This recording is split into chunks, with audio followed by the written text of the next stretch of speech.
Here are some questions we receive all the time. What should I do when I receive a preliminary notice? What is it? Where did it come from? And is someone about to file a lien? What should I do? First, take a deep breath and smile. Preliminary notices are not liens, and they're almost always a positive sign that the folks on your job are professionals. Preliminary notices are also known by some other names like 20-day notices, notices to owner, notice of furnishing, or even pre-liens, even though we don't quite like that term. Preliminary notices aren't any indication that a lien will be filed. Rather, preliminary notices actually prevent mechanics liens from being filed by creating a healthier, more collaborative project. So we try to ditch the word pre-lien. Now that we know what a preliminary notice is, what should you do with it? Legally speaking, you don't really have to do anything. However, this doesn't mean that you should just forget about it. Keeping track of the preliminary notices that you've received is the first step in the right direction to avoid payment disputes. Here are a few things that you should do to keep your project running smoothly after you've received the prelim. First, make sure you take advantage of the information on the notice.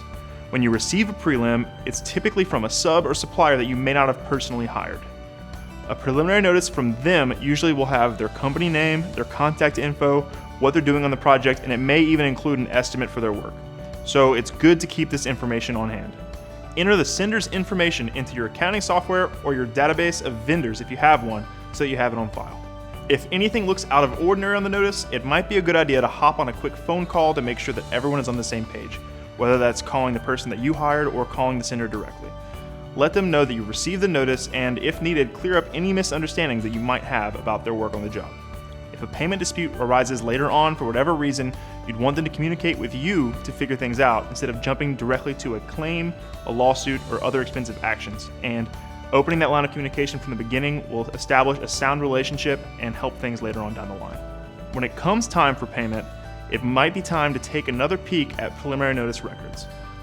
On large and complex projects, you can use received preliminary notices to create a job tree. It's kind of like a family tree. It shows your project and the structure throughout, showing your general contractor, their subcontractors, and suppliers throughout.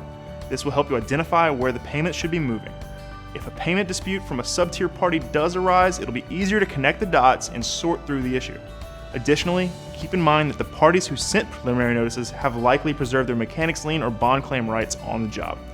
Claims like these can cause a multitude of headaches, so it's often a good idea to make extra sure that everyone who sent a prelim gets paid.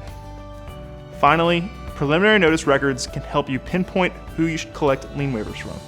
Lien waivers should really be collected every time payment is made to somebody on the project. And by cross-referencing your preliminary notice records, it should be easy to make sure all waivers are accounted for. Again, parties who have sent preliminary notices have likely preserved their lien rights, so collecting lien waivers from those parties is doubly important.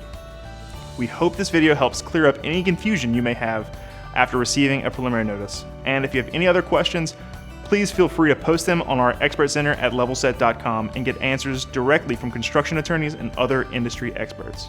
Make sure you check the video description below for the link. And remember, payment help is here.